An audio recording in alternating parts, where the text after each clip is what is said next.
2025 മധ്യത്തോടുകൂടി രാജ്യത്തൊരു വഖഫ് ഭേദഗതി നിയമം വരുന്നതിന് മുമ്പ് നമ്മുടെ വഖഫ് ബോർഡുകളുടെ അതിൻ്റെ ഒരു സംഘടിത രൂപം എന്നത് സ്വാഭാവികമായിട്ടും 11 മെമ്പർമാർ തന്നെയാണ്. അത് വലിയ തോതിൽ ജനാധിപത്യപരമായിരുന്നു. 6 പേരെ ജനാധിപത്യപരമായി തിരഞ്ഞെടുക്കുന്ന പതിവാണ് ഉണ്ടായിരുന്നത്.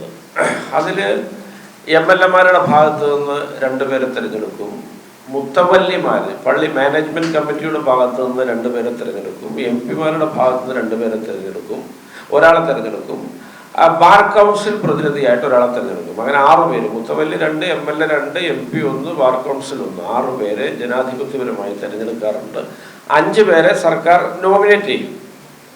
അപ്പോൾ മിക്കപ്പോഴും CPM ഭരിക്കുന്ന കാലത്ത് വഖഫ് ബോർഡിൽ ഈ ജനാധിപത്യപരമായ ഇടപെടലിന് അവസരമുള്ളതുകൊണ്ട് UDF അംഗങ്ങൾ എപ്പോഴും ഉണ്ടാകാറുണ്ട്, മുസ്ലിം ലീഗ് അംഗങ്ങൾ വിശിഷ്യ ഉണ്ടാകാറുണ്ട്.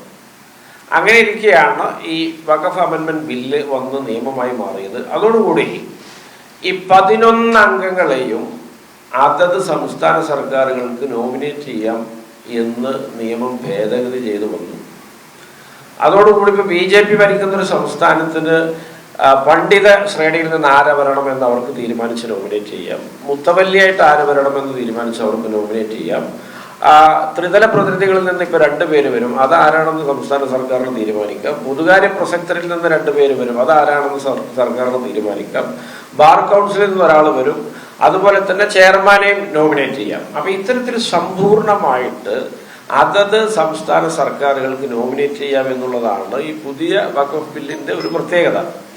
അതിൻ്റെ ഒരു ഉന്നമെന്നത് ഇന്ത്യയിലെ ഒരു മുസ്ലിം ജനവിഭാഗത്തെ അവരുടെ പള്ളിയും വിശ്വാസവുമായി ബന്ധപ്പെട്ട കാര്യങ്ങൾ പോലും നിയന്ത്രിക്കാൻ അനുവദിക്കുകയില്ല, അതും ഞങ്ങൾ നിയന്ത്രിച്ചു കൊള്ളാം എന്നുള്ളതാണ് ആ ബില്ലിന്റെ അന്തസ്സത്ത. അതിപ്പോൾ നമ്മൾ ഒരുപാട് ചർച്ച ചെയ്തതുകൊണ്ട് ഞാൻ പറയുന്നില്ല. അപ്പം ആ ബില്ല് വന്നപ്പോൾ കേരളത്തിലെ CPM സർക്കാർ വളരെ കൃത്യമായിട്ട് മനസ്സിലാക്കി. കാരണം ഇത് 11 പേരെയും തങ്ങൾക്ക് നോമിനേറ്റ് ചെയ്യാൻ പറ്റുന്നൊരു സാഹചര്യമാണ് എന്ന്. അവരെ 2025 ഡിസംബറിൽ വഖഫ് ബോർഡിന്റെ കാലാവധി സ്വാഭാവികമായിട്ട് കഴിയുന്ന സമയത്ത് വഖഫ് ബോർഡിന്റെ കാലാവധി നീട്ടി ഹൈക്കോടതി നൽകിയ അനുകൂല വിധി ലഭ്യമായിരിക്കെ കഴിഞ്ഞ പിണറായി സർക്കാർ 2026 ഫെബ്രുവരിയിൽ പുതിയ വഖഫ് ബോർഡ് രൂപീകരിച്ചു. അതില് 9 പേരെ നോമിനേറ്റ് ചെയ്തു, 2 പേരുടെ പദവികൾ അവർ ഒഴിച്ചിട്ടു. അത് അമുസ്ലിം അംഗങ്ങളാവണം, സെക്ഷൻ 14 പ്രകാരമുള്ള ആ 2 പേരുടെ പദവി അവർ ഒഴിച്ചിട്ടു. ആ 2 പേരുടെ പദവി ഒഴിച്ചിട്ടിട്ട് അന്ന് സർക്കാർ പറഞ്ഞത് ഇത് അടിയന്തിരമായിട്ട് ഷോർട്ട്ലി അത് നികത്തും എന്നാണ് ആ ഉത്തരവിൽ തന്നെ സർക്കാർ പ്രത്യേകമായിട്ട് എഴുതി വെച്ചിട്ടുള്ളത്. ഈ 9 പേരെയും സർക്കാർ നോമിനേറ്റ് ചെയ്തു. അപ്പോൾ അങ്ങനെ നോമിനേറ്റ് ചെയ്ത വഖഫ് ബോർഡ് വന്നു. UDF സർക്കാർ അധികാരത്തിലേറി. UDF സർക്കാർ അധികാരത്തിലേറിയോടുകൂടി BJP നേതാവായ ഷോൺ ജോർജ് ഹൈക്കോടതിയിൽ കേസ് നൽകി. ഈ 2 മുസ്ലിമേതര അംഗങ്ങളുടെ ഒഴിവുകൾ ഇതുവരെ നികത്തിയിട്ടില്ല. അത് നികത്താത്ത സാഹചര്യത്തിൽ ഈ വഖഫ് ബോർഡിനെ അസ്ഥിരപ്പെടുത്തണമെന്ന് അദ്ദേഹം LDF സർക്കാർ ഇറങ്ങുന്നത് വരെ കാത്തു നിന്നു. UDF സർക്കാർ വന്നപ്പോൾ അദ്ദേഹം കേസ് നൽകി. അപ്പോൾ ആ കേസ് അതിൽ അദ്ദേഹം ഒരു ഹർജിക്കാരനാണ്. അതുപോലെ അതിൽ ഷിയ വിഭാഗത്തെ പ്രതിനിധീകരിച്ചും ഹർജി നൽകി, അവരും ഈ കേസിൽ കക്ഷി ചേർന്നു. അതുപോലെ അസോസിയേഷൻ ഓഫ് ക്രിസ്ത്യൻ അസംബ്ലി എന്ന സംഘടന ഈ കേസിൽ കക്ഷി ചേർന്നു. അതുപോലെ തന്നെ സ്റ്റാലിൻ ദേവൻ എന്നയാളും ഈ കേസിൽ കക്ഷി ചേർന്നു. അങ്ങനെ 4 കക്ഷികളാണ് ഹൈക്കോടതിയിലെ കേസിൽ ഉണ്ടായിരുന്നത്. അതിൽ ഷോൺ ജോർജിന്റെ പ്രശ്നം ഈ പറഞ്ഞ 2 മുസ്ലിമേതര അംഗങ്ങളെ നിയമിച്ചില്ല എന്നുള്ളതായിരുന്നു. എന്നാൽ മറ്റു 3 കക്ഷികളും ഉയർത്തിയ ചില വിഷയങ്ങളുണ്ട്. ആ വിഷയങ്ങൾ സെക്ഷൻ 14 പ്രകാരം മുസ്ലിം വിഭാഗത്തിൽ നിന്ന് ഷിയ, ബോറ, ആഗാഖാൻ, അതുപോലെ അതിദരിദ്ര മുസ്ലിം, ഈ 4 വിഭാഗത്തിൽ നിന്നുള്ള അംഗങ്ങൾക്ക് പ്രാതിനിധ്യം നൽകണമെന്ന് സെക്ഷൻ 14 പറയുന്നുണ്ട്. അതുപോലെ തന്നെ സെക്ഷൻ 14 ഭാഗമായിട്ട് അവർ മറ്റൊരു കണ്ടൻഷൻ ഉന്നയിച്ചത് ഈ അതിദരിദ്ര മുസ്ലിം ആരാണ് എന്ന് ഇതുവരെ കണക്കാക്കപ്പെട്ടിട്ടില്ല. അതുകൊണ്ട് അതിൻ്റെ ഒരു പഠനവും സർവേയും നടത്തിയതിനു ശേഷമേ അതിൽ നിന്ന് നോമിനേറ്റ് ചെയ്യാൻ പാടുള്ളൂ. അതുകൊണ്ട് സർവേ നടക്കുന്നത് വരെ വഖഫ് ബോർഡിന്റെ പ്രവർത്തനം നിർത്തിവെക്കണമെന്ന മറ്റൊരു കണ്ടൻഷൻ അവരുടെ ഭാഗത്തു നിന്നുണ്ട്. അതുപോലെ മൂന്നാമത് അവർ പറഞ്ഞൊരു കാര്യം, ഇവിടെ ഉമർ ഫൈസി മുക്കം അദ്ദേഹം മുത്തവല്ലി, അതായത് പള്ളി മാനേജ്മെന്റ് കമ്മിറ്റി പ്രതിനിധിയായിട്ടാണ് അദ്ദേഹം വഖഫ് ബോർഡ് അംഗമായത്. അതിന് അദ്ദേഹത്തിന് യോഗ്യതയില്ല. രണ്ടാമതായിട്ട് ശ്രീ അലി സാഹിബ്, അദ്ദേഹം സ്കോളർ, പണ്ഡിത, ഉലമ പട്ടികയിൽ നിന്നാണ് അംഗമായത്. അതിനുള്ള യോഗ്യത അദ്ദേഹത്തിനില്ല. അതുപോലെ സർക്കാർ പ്രതിനിധി അഡീഷണൽ സെക്രട്ടറിയാണ് വെച്ചിട്ടുള്ളത്. അത് ജോയിന്റ് സെക്രട്ടറിയാണ് വേണ്ടത്. അത് അഡീഷണൽ സെക്രട്ടറിക്ക് യോഗ്യതയില്ല. ഇത്തരം 3 പ്രധാന കണ്ടൻഷനുകളാണ് മറ്റ് ഹർജിക്കാർ ഉന്നയിച്ചത്.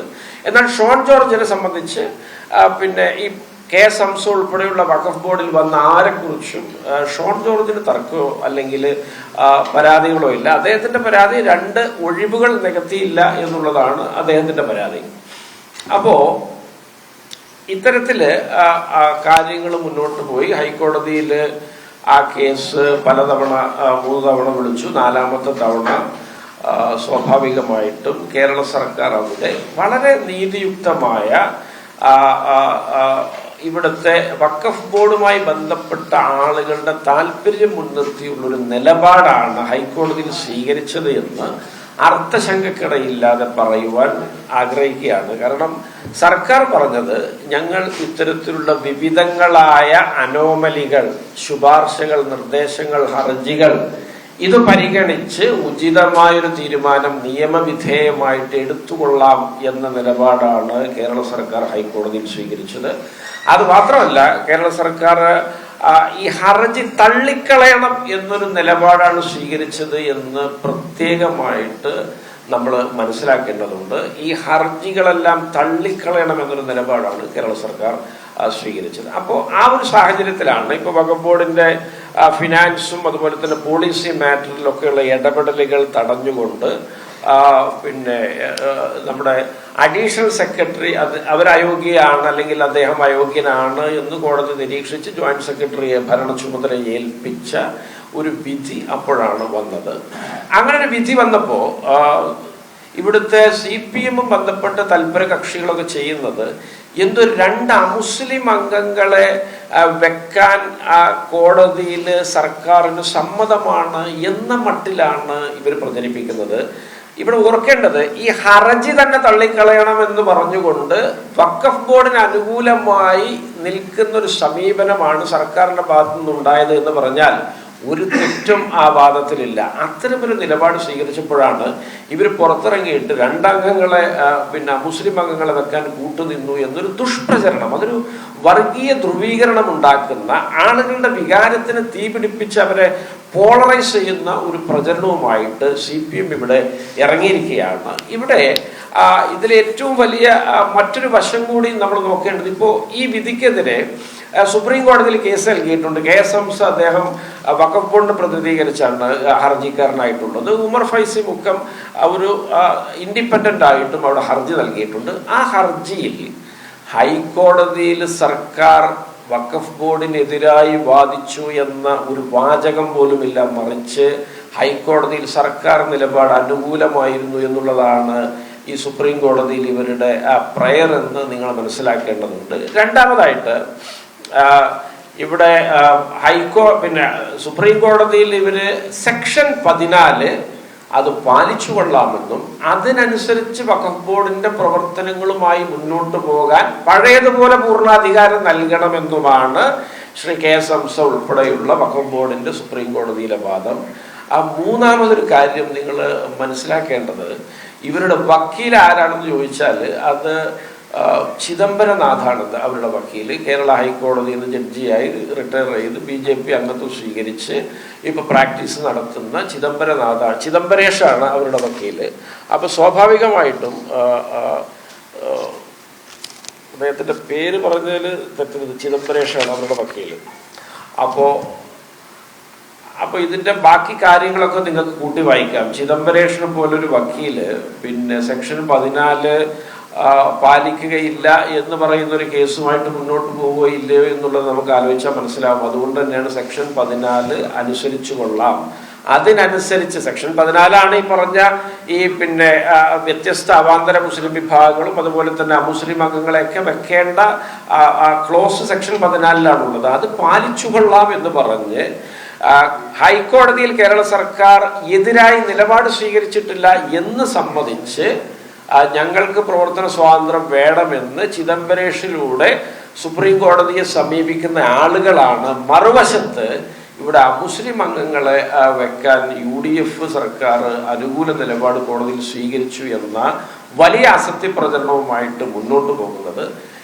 ഞങ്ങൾക്ക് പറയാനുള്ളത് ഇത് ഈ മുസ്ലിം ജനവിഭാഗത്തെ സംബന്ധിച്ചിടത്തോളം അവരെ വൈകാരികമായിട്ട് അവരെ ചൂഷണം ചെയ്യുകയും അസത്യപ്രചരണം നടത്തുകയും വാസ്തവ വിരുദ്ധമായ കാര്യങ്ങൾ പ്രചരിപ്പിക്കുകയും ചെയ്യുക എന്ന CPM-ന്റെ പണിയിൽ അത്ഭുതമില്ല. പക്ഷേ മറ്റുള്ള ആളുകൾ ഈ വിഷയം പഠിക്കുകയും മനസ്സിലാക്കുകയും ചെയ്തിട്ട് നിലപാട് സ്വീകരിക്കുന്നതാണ് ഉചിതം എന്ന് പറയാൻ ഞങ്ങൾ ആഗ്രഹിക്കുന്നു. ഒരു കാര്യം കൂടി ഞാൻ കൂട്ടിച്ചേർക്കുന്നത്, ഇവിടെ 2 മുസ്ലിമേതര അംഗങ്ങളെ വെക്കാതിരിക്കാനുള്ള കാരണമായിട്ട് വഖഫ് ബോർഡ് അല്ലെങ്കിൽ CPM അനുകൂല വാദം എന്താണെന്ന് വെച്ചാൽ അത് ബാർ കൗൺസിലിൽ നിന്നും പൊതുകാര്യ പ്രസക്തരിൽ നിന്നും ഓരോ പേരെ വീതം വെച്ച് ഈ 11 പേരെ പൂർത്തിയാക്കണമെന്നായിരുന്നു ഉദ്ദേശിച്ചത്. പക്ഷെ ഈ ബാർ കൗൺസിലിന്റെ തെരഞ്ഞെടുപ്പ് നടക്കുന്നത് കൊണ്ട് ഞങ്ങൾക്ക് വെക്കാൻ സാധിച്ചില്ല എന്ന്, അതുകൊണ്ടാണ് ഒഴിച്ചിട്ടത് എന്നാ പറയുന്നത്. അപ്പൊ ബാർ കൗൺസിലിന്റെ തെരഞ്ഞെടുപ്പൊക്കെ ഇപ്പൊ കഴിഞ്ഞു. അപ്പോൾ ഇത്തരത്തിൽ 2 മുസ്ലിം അംഗങ്ങളെ വെക്കുന്ന കാര്യമാണെങ്കിലും മറ്റെല്ലാ പുതിയ വഖഫ് ഭേദഗതി ബില്ലിന് ആനുപാതികമായ അനുകൂലമായ കാര്യങ്ങളാണെങ്കിലും ഇവിടെ ചെയ്തു വെച്ചവരാണ് കഴിഞ്ഞ പിണറായി വിജയൻ സർക്കാർ.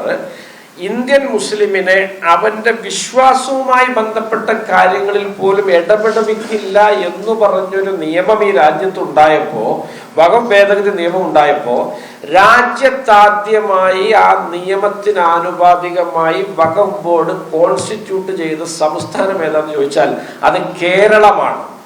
CPM സർക്കാരിനെ പിണറായി വിജയനെ സംബന്ധിച്ചിടത്തോളം ആ നിയമത്തിന് ഇത്തരത്തിലുള്ള പ്രയോജനം 11 പേരെ നോമിനേറ്റ് ചെയ്യാൻ പറ്റുമെന്ന പ്രയോജനമുണ്ട് എന്ന് കണ്ടപ്പോൾ ഇവിടുത്തെ BJP സംസ്ഥാന സർക്കാരുകൾ പോലും തുടങ്ങി വെക്കുന്നതിന് മുമ്പ് ആ വഖഫ് ഭേദഗതി നിയമപ്രകാരം വഖഫ് ബോർഡിന് രൂപം നൽകിയ ആ സംഘികളുടെ ഇഷ്ടപാത്രമായി മാറിയ ഒരു സർക്കാരാണ്, കഴിഞ്ഞുപോയൊരു സർക്കാരാണ് ഇപ്പോൾ ഇത്തരത്തിലുള്ള അവാസ്തവ പ്രചരണങ്ങളുമായിട്ട് രംഗത്ത് വരുന്നത് എന്ന് സദയം ഇവിടുത്തെ ജനാധിപത്യ വിശ്വാസികളും വഖഫുമായി ബന്ധപ്പെട്ട ആളുകളുമൊക്കെ മനസ്സിലാക്കണം എന്ന് ഞങ്ങൾ പറയാൻ ആഗ്രഹിക്കുന്നു.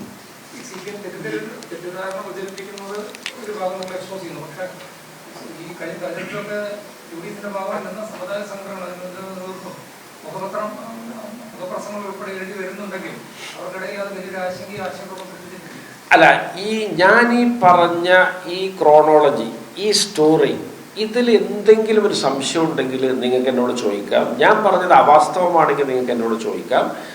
ഇത്തരത്തിലെല്ലാം ചെയ്തു വെച്ചിട്ട് ഇത് എല്ലാം പരിഗണിച്ച് മുന്നോട്ട് പോകാം എന്ന വാദമുയർത്തിയ ഒരു സർക്കാരിനെയാണ് ഇവർ ഈ പഴി പറയുന്നത്. അപ്പൊ ഇതിൻ്റെയൊക്കെ ഈ സത്യാവസ്ഥ കൂടുതൽ ബോധ്യപ്പെടാതെ ആരെങ്കിലും തെറ്റിദ്ധരിച്ചു പോയിട്ടുണ്ടെങ്കിൽ അവർക്ക് കണ്ണു തുറക്കാൻ കൂടിയുള്ളൊരു അവസരമായി മാറണം എന്നുള്ളതാണ് ഈ പത്രസമ്മേളനത്തിലൂടെ ഉദ്ദേശിക്കുന്നത്.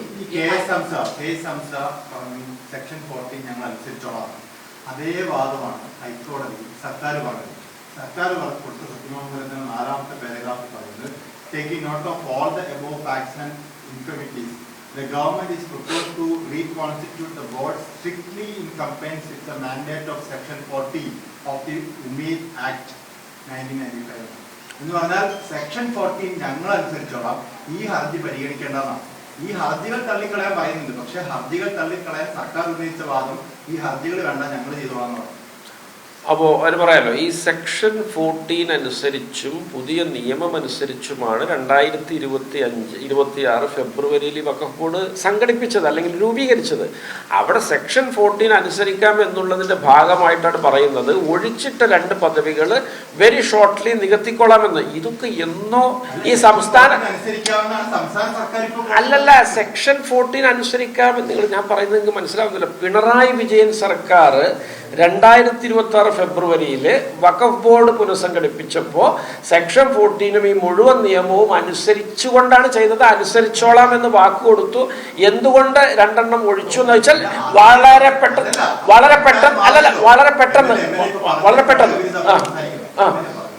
ഞങ്ങൾ പറഞ്ഞത് തള്ളാനാണ്, ഞങ്ങൾ മുസ്ലിം അംഗങ്ങളെ അനുകൂലിച്ചിട്ടില്ല.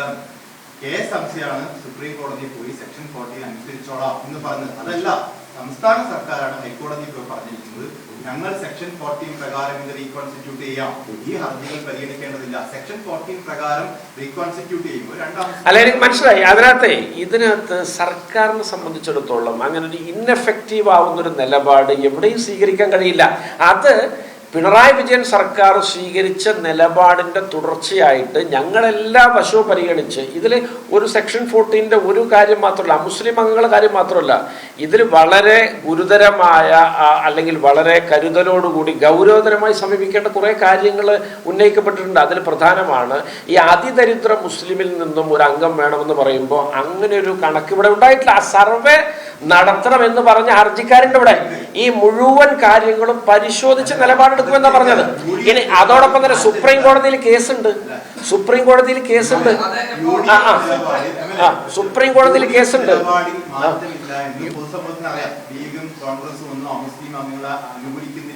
പക്ഷേ ഈ ഹർജിയിൽ ഒരു അബദ്ധം പറ്റിയെന്ന് ഏത് ഹർജിയിൽ? അത് സർക്കാരിന്റെ നിലപാടിന് വിരുദ്ധമാണെന്നാണ് ഞങ്ങൾ മനസ്സിലാക്കുന്നത്. അല്ല, അത് നിങ്ങൾ അങ്ങനെ അങ്ങനെ ഒരു ധൃതരാഷ്ട്രാലിംഗനൊന്നും നിങ്ങൾ നടത്തേണ്ടതില്ല. അതായത് ഇവിടെ സെക്ഷൻ 14 മുഴുവൻ വഖഫ് ഭേദഗതി നിയമവും പാലിച്ചുകൊണ്ട് കോൺസ്റ്റിറ്റ്യൂട്ട് ചെയ്യപ്പെട്ടൊരു വഖഫ് ബോർഡാണ് ഇവിടെ ഉള്ളത്. ആ നിയമപരമായി സർക്കാർ ഇൻഎഫക്റ്റീവ് ആകാൻ പാടില്ല. അത് എഫക്റ്റീവായിട്ട് മുന്നോട്ട് പോയിട്ടില്ലെങ്കിൽ ഇവിടെ ഉള്ള നീതിയും ലഭ്യമാവില്ല. അല്ലെങ്കിൽ കോടതി മുഴുവൻ പിരിച്ചിട്ട് ഇതിന് കോടതിക്ക് തീരുമാനിക്കാമല്ലോ. ഇത് ഞങ്ങൾ ഈ വിഷയത്തെ ബുദ്ധിപരമായും അല്ല നയപരമായും ഇതിന് വഖഫിന്റെ സ്റ്റേക്ക് ഹോൾഡേഴ്സിന് അനുകൂലമായും സമീപിച്ചാണ് സർക്കാർ നിലപാടെടുത്തിട്ടുള്ളത്. നിങ്ങൾ ആ സാങ്കേതികത്വം ചൂണ്ടിക്കാട്ടിയിട്ട് കാര്യമില്ല. അത് അതേ തന്നെ ഇവിടെ അത് ഞങ്ങളിവിടെ ഇവിടെ ഞാനതല്ല, ഒരു മിനിറ്റ്, ഇവിടെ KSMCയും CPM-ഉം അതേ പറയാൻ പറ്റുള്ളൂ എന്നൊരു സാഹചര്യം നിലവിലിരിക്കുക. അല്ലെങ്കിൽ അവരുടെയും വാദം അതാണെന്നിരിക്കെ ഇവിടെ വർഗീയ ധ്രുവീകരണത്തിന് ശ്രമിക്കുന്നു എന്നുള്ള കാര്യത്തിന്റെ പൊള്ളത്തരമാണ് പറയുന്നത്. സുപ്രഭാതത്തിന്റെ ലേഖനത്തിന്റെ എഡിറ്റോറിയൽ ഒരു കാതൽ എന്ന് പറയുന്നത്, ഇപ്പൊ സുപ്രീം കോടതിയിൽ കേസ് നടന്നുകൊണ്ടിരിക്കുകയാണ്. അതിൽ മുസ്ലിം ലീഗും സമസ്തയും ഒക്കെ ഉണ്ട്. അപ്പൊ സുപ്രീം കോടതി വിധി വരുന്നവരെ കാത്തിരിക്കണമെന്ന് AG പറയാമായിരുന്നു. അതിന് പകരം ഈ സെക്ഷൻ 14 ഞങ്ങൾ അനുസരിച്ചോളാം എന്ന് പറഞ്ഞു. അത് ഈ സർക്കാരിന് വിരുദ്ധമാണോ അതോ AG എന്തുകൊണ്ട് അങ്ങനെ പറഞ്ഞു? അല്ല, ഇവിടെ നിങ്ങൾ പറയുന്നത് ഈ കീഴ്ക്കോടതിയിൽ ഒരു നിലപാട് സ്വീകരിച്ചിട്ട് അത് സുപ്രീം കോടതിയിലെ നമ്മുടെ ആർഗ്യുമെന്റിന് വിപരീതമാണെങ്കിൽ സുപ്രീം കോടതിയിലെ കേസ് ദുർബലപ്പെടും എന്നുള്ളതാണ് ഇതിൻ്റെ അടിസ്ഥാന വിഷയം. അതല്ല വിഷയം. അത് നിങ്ങൾ ആ കാര്യം ഒന്ന് ശ്രദ്ധിക്കാത്തതുകൊണ്ടാണ്. കാരണം ഇത് ഈ പറഞ്ഞ സാഹചര്യം ഒരു എസ്റ്റോപ്പൽ എന്നൊരു സംജ്ഞയിലാണ് ഈ സാഹചര്യമുള്ളത്. അതായത് നമ്മളൊരു വിഷയത്തെ വൈരുദ്ധ്യപൂർണമായി സമീപിച്ചാൽ മുകൾ കോടതിയിൽ കേസ് ദുർബലപ്പെടും. പക്ഷേ ഇത് അതിനൊരു അപവാദമാണ്, എക്സെപ്ഷണൽ കേസാണ്. ഇത് ഈ നിയമത്തിൻ്റെ ഭരണഘടനാപരമായ സാധുതയാണ് സുപ്രീം കോടതിയിൽ ചോദ്യം ചെയ്തിട്ടുള്ളത്. ഭരണഘടനാ സാധുത ചോദ്യം ചെയ്യപ്പെടുമ്പോൾ അത് ആ നിയമം ഇവിടെ പാർലമെന്റ് പാസ്സാക്കിയൊരു സാഹചര്യമുണ്ട്. പാർലമെന്റ് പാസ്സാക്കുമ്പോൾ അതിൻ്റെ ഒരു പ്രിസംപ്ഷൻ എന്താണെന്ന് വെച്ചാൽ അത് ഭരണഘടനാ വിധേയമാണ് എന്നുള്ളതാണ്. അവിടെ ഭരണഘടനാ വിധേയമായ ഒരു നിയമത്തിനെതിരായ നിലപാട് സ്വീകരിക്കുമ്പോഴാണ് സുപ്രീം കോടതിയിൽ കേസ് ദുർബലപ്പെടുക. ഇതൊക്കെ നിയമവശങ്ങളാണ്. പിന്നെ മറ്റൊന്ന്, ഭരണഘടനാപരമായ സാധുതയെ ചോദ്യം ചെയ്യുന്ന ഒരു വിഷയത്തിൽ സുപ്രീം കോടതിയിൽ ഒരു കേസ് നടക്കുമ്പോൾ നമ്മൾ ഇവിടെ എന്ത് നിലപാട് സ്വീകരിക്കുന്നു എന്നുള്ളത് ആ കേസിന്റെ മെറിറ്റിനെ ബാധിക്കുന്നില്ല. ആ കേസിന്റെ മെറിറ്റിനെ ബാധിക്കുക പാർലമെന്റ് പാസ്സാക്കിയ നിയമത്തിന് വിരുദ്ധമായിട്ട് ചെയ്തു എന്ന് വരുന്നതാണ് ആ കേസിന്റെ മെറിറ്റിനെ ബാധിക്കുക. ഇത് ഒരു ഭരണഘടനാപരമായ പ്രശ്നമാണ്. നിങ്ങൾ ആദ്യം പറഞ്ഞത് എസ്റ്റോപ്പൽ എന്ന ആ ഒരു സംജ്ഞയിൽ വരുന്നതാണ്. ഇത് അതിൽ പെടുന്നതല്ല. ഇത് ഭരണഘടനാപരമായ സാധുതയാണ് നമ്മൾ സുപ്രീം കോടതിയിൽ ചോദ്യം ചെയ്തിട്ടുള്ളത്. അത് ഐക്യകണ്ഠേനയാണ് എല്ലാവരും ചോദ്യം ചെയ്തിട്ടുള്ളത്. അങ്ങനെ ഒരു കേസ് അവിടെ ഉണ്ടാവുമ്പോൾ ഇവിടെ ഇങ്ങനൊരു നിലപാട് സ്വീകരിക്കാതിരുന്നാലാണ് ആ കേസ് പരാജയപ്പെടുക. ഇത് നിങ്ങൾ അന്വേഷിക്കുകയും അറിയാൻ ശ്രമിക്കുകയും ചെയ്താൽ ബോധ്യപ്പെടാവുന്ന കാര്യമാണ്. അല്ല, അത് അത്തരം കാര്യങ്ങളൊക്കെ അണ്ടർസ്റ്റുഡായ കാര്യങ്ങളാണ്. അവിടെ എന്ത് വാദത്തിന്റെ ഭാഗമായിട്ട് അവിടെ എന്തെങ്കിലുമൊക്കെ വാചകങ്ങളോ വാക്കുകളോ കുത്തോ കോമയോ ഒക്കെ കൂട്ടിച്ചേർക്കണം എന്ന ഒരു ആർഗ്യുമെന്റിൽ ഒരു കഴമ്പില്ല. അല്ല, ഇനി വേറെ ആരെങ്കിലും ഒക്കെ ചോദിക്കാണ്ട് ചോദിക്കാം. നമ്മൾ തമ്മിലൊരു ഡിബേറ്റ് അല്ലല്ലോ ഇത്. നിങ്ങൾ പറഞ്ഞ എല്ലാ കാര്യത്തിലും ഞാൻ മറുപടി പറഞ്ഞിട്ടുണ്ട്.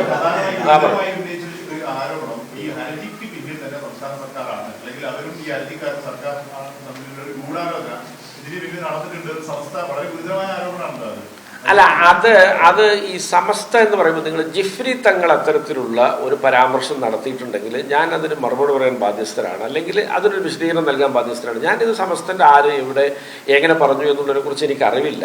പക്ഷേ നിങ്ങൾ പറഞ്ഞ ചോദ്യവുമായിട്ട് ബന്ധപ്പെട്ട് ഇവിടെ ഈ പിന്നെ നിങ്ങൾ പറഞ്ഞ ഈ വഖഫ് ഭേദഗതി നിയമത്തിന് ആനുപാതികമായിട്ട് ഈ രാജ്യത്താദ്യമായിട്ട് കോൺസ്റ്റിറ്റ്യൂട്ട് ചെയ്യപ്പെട്ട ഒരു വഖഫ് ബോർഡാണ് കേരളത്തിലുള്ളത്. സംഘപരിവാർ മനസ്സിൽ കാണുമ്പോൾ മരത്തിൽ കണ്ട് പ്രവർത്തിച്ച ഒരു സർക്കാർ അധികാരത്തിൽ നിന്ന് ഇറങ്ങിപ്പോയിട്ട് ഇവിടെ അതിനെ നീതിപൂർവമായിട്ട് അതിനൊരു കൺക്ലൂഷനിലേക്ക് കൊണ്ടുവരുമ്പോൾ അവിടെ വർഗീയ ധ്രുവീകരണം ഉണ്ടാക്കുമ്പോൾ അത് നിങ്ങളൊരു മെറിറ്റിൽ നിന്നുകൊണ്ട് ഈ വിഷയത്തെ സമീപിക്കണം. അങ്ങനെ വർഗീയ ധ്രുവീകരണം ഉണ്ടാക്കാൻ നമ്മൾ ആരെയും സമ്മതിച്ചുകൂടാ.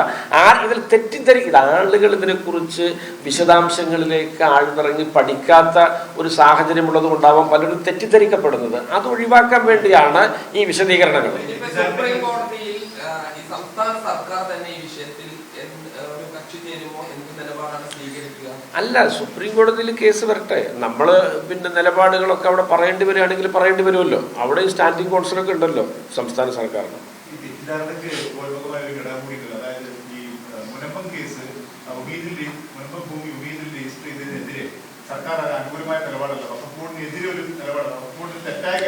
അല്ല അല്ല, ഞാൻ എവിടെയും അങ്ങനെ ഒരു സ്റ്റാൻഡ് എടുത്തത് നമ്മൾ അത്തരം കാര്യങ്ങളൊന്നും ഇവിടെ ചർച്ചാ വിഷയമാക്കേണ്ട കാര്യമില്ല. കാരണം ഈ പിന്നെ നിങ്ങൾ പറയുന്ന വിഭാഗത്തിൽപ്പെടുന്ന ആളുകളോ ആ പ്രദേശത്തുകാരായ ആളുകൾ രണ്ടുപേര് ഇതിലെ ഹർജിക്കാരാണ്. അങ്ങനെയാണ് 4 ഹർജി വരുന്നത്. അവരുടെ കണ്ടൻഷൻ എന്താണെന്നുള്ളത് ഞാൻ നേരത്തെ വളരെ വിശദമായിട്ട് പറഞ്ഞു. അവർ ഈ 3 കണ്ടൻഷനേ ഉള്ളൂ അവർക്ക്. ഒന്ന്, അതിദരിദ്രർ ആരാന്ന് കണ്ടുപിടിക്കാനുള്ള സർവേ നടത്തണം. മറ്റൊന്ന്, ഈ പറഞ്ഞ ബോറ, ആഗാഖാൻ, ഷിയ, പിന്നെ മറ്റേ സർക്കാർ പ്രതിനിധി, ഇതിലൊക്കെയുള്ള ആളുകൾക്ക് അയോഗ്യതയുണ്ട്, അല്ലെങ്കിൽ അതിന് മതിയായ പ്രാതിനിധ്യം കിട്ടിയില്ല എന്നുള്ളതാണ്. പിന്നെ മുത്തവല്ലിയും സ്കോളറും ആ കാറ്റഗറി പെടുന്നവരല്ല എന്നുള്ളതാണ്. അങ്ങനെയുള്ള കണ്ടൻഷനാണ് അവർ പറഞ്ഞത്. അതുൾപ്പെടെ ഈ ഒരു കേസ് എന്ന് പറഞ്ഞാൽ ഈ കേസ് ജയിക്കാനാണല്ലോ സർക്കാർ കോടതിയിൽ കേസ് നടത്തുന്നത്. ഈ മുഴുവൻ വിഷയങ്ങൾക്കും ഒരു അഭിസംബോധന ഉണ്ടാകാനുള്ള സമയം വേണം. നീതിപൂർവമായിട്ട് ആ വിഷയം പര്യവസാനിപ്പിക്കുമെന്ന് സർക്കാർ പറഞ്ഞിട്ടുള്ളൂ. അത് ഹംസയുടെ വക്കീൽ സുപ്രീം കോടതിയിൽ ശരിവെച്ചിട്ടുണ്ട്. സംസ്ഥാന സർക്കാർ എതിരായിട്ട് വാദിച്ചിട്ടില്ല എന്ന് പറഞ്ഞിട്ടാണ് ഇവിടെ ഈ പ്രചരണം നടത്തുന്നത്. അതെങ്ങനെ രണ്ടെണ്ണം ഒരേ സമയത്ത് നടക്കും? ഒരു സ്ഥലത്ത് ഇൻവേഴ്സ്ലി പ്രൊപ്പോർഷനും ഒരു സ്ഥലത്ത് ഡയറക്ട്ലി പ്രൊപ്പോർഷണലുമാണ്. അവിടെ സുപ്രീം കോടതി പറയുന്നു സംസ്ഥാന സർക്കാർ ഞങ്ങൾക്കൊപ്പമാണ്, എതിരായിട്ട് വാദിച്ചിട്ടില്ല, സെക്ഷൻ 14 ഞങ്ങൾ അനുകൂലമാണ്, പോരാത്തതിന് ചിദംബരേഷുമാണ് വാദിക്കുന്നത്. എന്നിട്ട് ഇവിടെ വന്നിട്ട് നമ്മൾ അവിടെ സംസ്ഥാന സർക്കാരിനെ പുകഴ്ത്തുകയും ഇവിടെ ഇകഴ്ത്തിക്കാട്ടി ജനങ്ങൾക്കിടയിൽ തെറ്റിദ്ധാരണ വരുത്തുകയും ചെയ്യുക എന്ന ഈ ഇരട്ടത്താപ്പ് ഇതിന്റെ പ്രകടമായ ഉദാഹരണമാണ്. രേഖാമൂലം സർക്കാരിനൊപ്പം, ഇവിടെ വാജ്യ സർക്കാരിനെതിരെ. ഇത് നടപ്പില്ല എന്ന് ഈ പത്രസമ്മേളനം പറയാൻ ആഗ്രഹിക്കുന്നുള്ളൂ. ഇതൊക്കെ നടക്കും അതിന്റെ സമയമാകുമ്പോൾ. BJP ഉയർത്തിയ വാദങ്ങൾ ഒരു തരത്തിൽ സർക്കാർ അംഗീകരിക്കുകയാണ് ചെയ്തത്. അതിന് പിന്നിൽ ചില ദുരൂഹതകൾ ഉണ്ടെന്നാണ് ഇന്നലെ കാസർഗോഡ് വിഭാഗവും പറഞ്ഞത്. UDF പ്രഖ്യാപന നയത്തിൽ അത് എതിരാവുകയാണ്. അല്ല, ഈ കാര്യങ്ങളൊക്കെയാണ് നമ്മൾ ഈ ചർച്ച ചെയ്തത് മുഴുവൻ. ഈ പറഞ്ഞ എല്ലാ ഉത്തരങ്ങളും നിങ്ങളുടെ ചോദ്യത്തിനുള്ള ഉത്തരങ്ങളാണ്. അവർ കൂടുതൽ സ്പെസിഫിക് ആയിട്ട് പലതും ചോദിച്ചു, നിങ്ങൾ ജനറലായിട്ട് ചോദിച്ചു. ഇത് ഈ സർക്കാരിനെ സംബന്ധിച്ചിടത്തോളം ഈ വിഷയത്തിലുള്ള അതിൻ്റെ ഒരു സുതാര്യതയും സത്യസന്ധതയും പ്രകടിപ്പിക്കുകയാണ് നമ്മൾ ഈ വാദത്തിലൂടെ അല്ലെങ്കിൽ പത്രസമ്മേളനത്തിലൂടെ ചെയ്യുന്നത്. ഇവിടെ നിങ്ങൾ ഓർക്കേണ്ട ഒരു കാര്യം, ഈ BJPക്ക് ആനുപാതികമായി ഇന്ത്യയിൽ ആദ്യമായിട്ട് ചിന്തിച്ച് നിയമം പ്രാബല്യത്തിലാക്കിയ ഒരു സർക്കാരാണ് ഇപ്പോൾ ഇത്തരത്തിലുള്ളൊരു വ്യാജ പ്രചരണമായിട്ട് വരുന്നത്. അതിൽ ആരെങ്കിലുമൊക്കെ പെട്ടുപോയിട്ടുണ്ടെങ്കിൽ നമ്മൾ ഉറങ്ങുന്നവരെ നമുക്ക് വിളിച്ചുകൊടുത്താൻ കഴിയും. അതാണ് ഇതിൻ്റെ ഉദ്ദേശം. അല്ലാതെ ഉറക്കത്തടിക്കുന്ന ആളുകളെ നമുക്ക് വിളിച്ചുകൊടുത്താൻ സാധിക്കില്ല. നിങ്ങൾ മുസ്ലിം സമുദായ സംഘടനകളെ കുറിച്ചാണ് പറയുന്നതെങ്കിൽ ഇതിൻ്റെ ഒരു യാഥാർത്ഥ്യവും വസ്തുതയും ബോധ്യപ്പെടുത്തുക എന്നുള്ളതാണ്. കോടതിയിൽ ഷോൺ ജോർജിനെ നടത്തുന്നത് yes we are supporting the petition എന്ന ഏജിയുടെ വാക്ക് ആണ് വ്യാഖ്യാനം ചെയ്യപ്പെടുന്നത്. ആ സ്പെസിഫിക് ആയിട്ട് അങ്ങനെ ഒരു പരാമർശങ്ങൾ വന്നു. നിങ്ങൾ ഈ ഹർജി തള്ളിക്കളയണമെന്ന് വാദിച്ച് കൺക്ലൂഡ് ചെയ്ത ഒരു സർക്കാർ ഭാഷ്യത്തെയാണ് നിങ്ങൾ വീണ്ടും വീണ്ടും ഇങ്ങനെ അവാസ്തവം പറഞ്ഞ് ഇങ്ങനെ ദുർബലപ്പെടുത്താൻ ശ്രമിക്കുന്നത്. ഈ ഹർജി തള്ളിക്കളയണമെന്ന വാദം ഉന്നയിക്കണമെങ്കിൽ ഇങ്ങനെ വാദിച്ചാൽ അതെങ്ങനെ ശരിയാവും? ഇതാണ് ഇതിനകത്ത് ഈ അസത്യങ്ങളും അവാസ്തവങ്ങളുമാണ് പ്രചരിപ്പിക്കപ്പെടുന്നത്. അപ്പോൾ അതിന് ഒരു വശം കാണുന്ന ആളുകൾ തെറ്റിദ്ധരിക്കപ്പെടുന്നു എന്നുള്ളതാണ് എൻ്റെ വിഷയം. അവരെ ആരെയും നമ്മൾ കുറ്റം പറയുന്നില്ല. അപ്പോൾ ഇതിൻ്റെ ഒരു സത്യാവസ്ഥ ബോധ്യപ്പെടുത്തുക എന്നുള്ളതാണ് അതിൻ്റെ ഒരു വിഷയം. ഇനി നമുക്ക് ഇത് ചുരുക്കാമല്ലോ. ഹർജി തള്ളിക്കളയണമെന്ന് സർക്കാർ ആവശ്യപ്പെട്ടിട്ടുണ്ടാകാം. പക്ഷേ അതേസമയം തന്നെ സെക്ഷൻ 14 ഞങ്ങൾ നടപ്പാക്കാം എന്ന് വെച്ചാൽ അവരാവശ്യപ്പെടുന്നത് തങ്ങൾ ചെയ്യാം. അങ്ങനെ അവരുടെ ഹർജി തള്ളണമെന്നാണ് സർക്കാർ ആവശ്യപ്പെട്ടിട്ടുള്ളത്. അതിലൊരു പ്രശ്നമുണ്ടെന്നാണ് ചോദ്യം. ഇത് ഈ സെക്ഷൻ 14 പ്രകാരമാണ് ഇത് 2026 കോൺസ്റ്റിറ്റ്യൂട്ട് ചെയ്യപ്പെട്ടത്. വഖഫ് ഭേദഗതി നിയമത്തിൻ്റെ എല്ലാ വശങ്ങളും പ്രയോജനപ്പെടുത്തിയിട്ടാണ് 2026 ഇത് കോൺസ്റ്റിറ്റ്യൂട്ട് ചെയ്തത്. പിന്നെ നിങ്ങൾ ഈ സെക്ഷൻ 14 ഇപ്പോൾ വീണ്ടും പറയുന്നതിൽ എന്തർത്ഥമുള്ളത്? മുൻ സർക്കാർ ഇത് മുഴുവൻ അത്തരത്തിലാണ് ചെയ്തു വെച്ചിട്ടുള്ളത്. സെക്ഷൻ 14 പ്രകാരമുള്ള 2 ഒഴിവുകൾ ഉടൻ ഷോർട്ട്ലി നികത്തുമെന്നാണ് പറഞ്ഞത്. അതാണ് ഷോൺ ജോർജ് എടുത്തുന്നയിക്കുന്ന വിഷയം. അയാൾക്ക് ഈ നോമിനേറ്റ് ചെയ്യപ്പെട്ട 9 ആളെ കുറിച്ച് ഒരു എതിരഭിപ്രായമില്ല. അദ്ദേഹത്തിന്റെ ഏക അഭിപ്രായ വ്യത്യാസം 2 ഒഴിവുകൾ നികത്തുന്നതിലെ കാലവിളംബം മാത്രമാണ്. എന്നാൽ മറ്റു 3 ഹർജിക്കാർക്ക് പലരുടെയും അയോഗ്യത വിഷയമാണ്. ഇതിനകത്ത് മെറ്റിക്കുലസായ പല വിഷയങ്ങളും അവർ ഉയർത്തുന്നുണ്ട്. അപ്പൊ അത്തരത്തിലാണ് ഈ 4 ഹർജികൾ.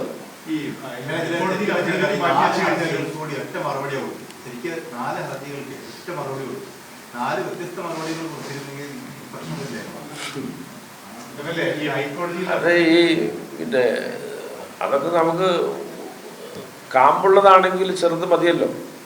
ഒരു മറ്റെടുത്ത് ഞെക്കിയാൽ തന്നെ മതിയല്ലോ. എന്തോന്നറിയാം.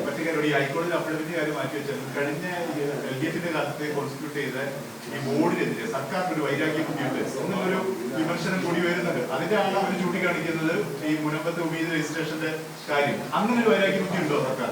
എങ്ങനെ വൈരാഗ്യ ബുദ്ധി ഉണ്ടാവും? അതൊക്കെ ഓരോ ഊഹാപോഹങ്ങളല്ലേ. എന്താ ഇതിനകത്ത് വൈരാഗ്യ ബുദ്ധി? സർക്കാരുകൾ മാറുമ്പോൾ ഇത്തരം ബോർഡുകളും അല്ലെങ്കിൽ ഒരു എല്ലാ മെഷീനറിയും സ്വാഭാവികമായിട്ട് മാറുക എന്നതിൽ അതൊരു വൈരാഗ്യ ബുദ്ധിയാവും. അതൊക്കെ അത് എല്ലാ സർക്കാരുകളുടെ കാലത്തും നടക്കുന്നതല്ലേ.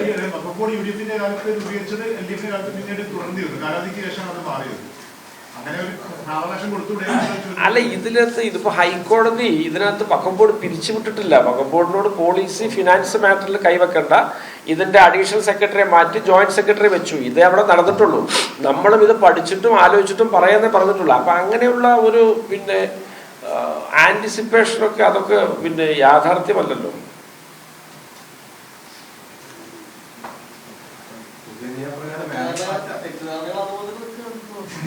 അല്ല, അത് നമ്മളെ ഉറങ്ങുന്നവരെ ഉറക്കം നടിക്കുന്നവരെ നമ്മൾ രക്ഷപ്പെടുന്നില്ല. ഉറങ്ങുന്നവരെ മുൻനിർത്തി നമുക്ക് അധ്വാനമുള്ളൂ. റവന്യൂ മിനിസ്റ്റർ AP അനിൽകുമാർ പറഞ്ഞത് ഞങ്ങൾ അറിഞ്ഞിട്ടില്ല. അതായത് റവന്യൂ വക്കപ്പാണെങ്കിൽ പോലും റവന്യൂ കൂടി ഉത്തരവാദിത്തമുണ്ടല്ലോ. അപ്പൊ അവരറിഞ്ഞിട്ടില്ല അവിടെ. ഞാൻ അതിലൊന്നും കാര്യമില്ല. അത് അത്തരം കാര്യങ്ങൾ അത് ഈ വിഷയമായിട്ട് നമുക്ക് എന്താ ബന്ധം? അതൊക്കെ നമ്മുടെ ഞാനത് കേട്ടിട്ടില്ല അദ്ദേഹത്തിന്റെ വാദം. അദ്ദേഹം പിന്നെ എന്താ പറഞ്ഞതെന്ന് എനിക്കറിയില്ല. അതൊരു കാര്യം റവന്യൂ അല്ല, ഇത് റവന്യൂ വകുപ്പിന് പിന്നെ അതുമായിട്ട് വലിയൊരു ബന്ധമില്ല എന്നുള്ള സ്വാഭാവികതയാണ്. അതൊക്കെ എന്തെങ്കിലും ചെറിയ ടെക്നിക്കാലിറ്റി ഉണ്ടാവുകയുള്ളൂ. ഇത് നിങ്ങൾ ഇതിനെ ഒരു വലിയ ഒരു ലാർജർ സ്പെക്ട്രത്തിലേക്ക് വളർത്തിക്കൊണ്ടുവരേണ്ട കാര്യമില്ല. അദ്ദേഹത്തിൻ്റെയും പിന്നെ എല്ലാ ആളുകളുടെയും ആശീർവാദത്തോടു കൂടിയാണ് നമ്മൾ ഈ പത്രസമ്മേളനം നടത്തുന്നത്. മുസ്ലിം സംഘടനാ നേതാക്കളുമായിട്ട് എന്തെങ്കിലും ചർച്ചയോ? അല്ല, അങ്ങനെ സ്വാഭാവികമായിട്ടുള്ള വിനിമയങ്ങളൊക്കെ ഉണ്ടാവും. അങ്ങനെ പ്രത്യേകിച്ച് ചർച്ച ഇതിനകത്ത് പിന്നെ ഒരു തെറ്റിദ്ധാരണകൾ നീക്കുക. ഇതിൻ്റെ ഒരു വസ്തുത ഇതാണ്. ഇത് മനസ്സിലാക്കി പ്രതികരിക്കുന്ന ഒരുപാട് പേരുണ്ട്. അപ്പോൾ പിന്നെ ഇത് ചില അമിതാവേശങ്ങൾ അതെങ്ങനെ സംഭവിച്ചു എന്നറിയില്ല. അല്ല, അത് പറ്റിപ്പോയവരല്ലേ പറയേണ്ടത്. ഈ മുസ്ലിം സംഘടനകൾക്കിടയിൽ ഒരു പ്രതീതി എന്തായിരിക്കും? കഴിഞ്ഞ സർക്കാർ കോൺസ്റ്റിറ്റ്യൂട്ട് ചെയ്തത് സെക്ഷൻ 14 പ്രകാരം കോൺസ്റ്റിറ്റ്യൂട്ട് ചെയ്തെങ്കിൽ പോലും 2 മുസ്ലിം ഇതിനെ വെക്കണം എന്നുള്ള സാധനം അവർ ഒഴിച്ചിട്ടു. അത്രയെങ്കിലും അവർ ചെയ്തു. നിങ്ങൾ എന്ത് ചെയ്യണം? സമ്പൂർണ്ണമായി നടപ്പാക്കാൻ നിങ്ങളത് വീണ്ടും ഈ പറഞ്ഞതിന് പറയണേ, അങ്ങനെ ഒന്നും ഇല്ല ഇതിനകത്ത്. കാരണം ഈ പറഞ്ഞ സെക്ഷൻ 14 പ്രകാരം ഒഴിച്ചിട്ട് തന്നെ വെക്കണം, അത് നാളെ വെക്കും എന്നൊന്നും ആരും പറഞ്ഞിട്ടില്ല. അത് പറയുന്നത് ഹംസയാണ് സുപ്രീം കോടതിയിൽ പോയിട്ട് ഞങ്ങൾക്ക് തിരിച്ചധികാരം തരണം, ഞങ്ങൾ സെക്ഷൻ 14 എല്ലാം പാലിച്ചു കൊള്ളാം, ബാർ കൗൺസിലെ തെരഞ്ഞെടുപ്പ് കഴിഞ്ഞു, ഇത് വെക്കുന്നതിന് തകരാറൊന്നുമില്ല എന്നാണ് ഹംസ ചിദംബരേഷിലൂടെ സുപ്രീം കോടതി അറിയിക്കുന്നത്. അപ്പോൾ അതെങ്ങനെ വരുന്നത് നോക്കാൻ നമുക്ക്.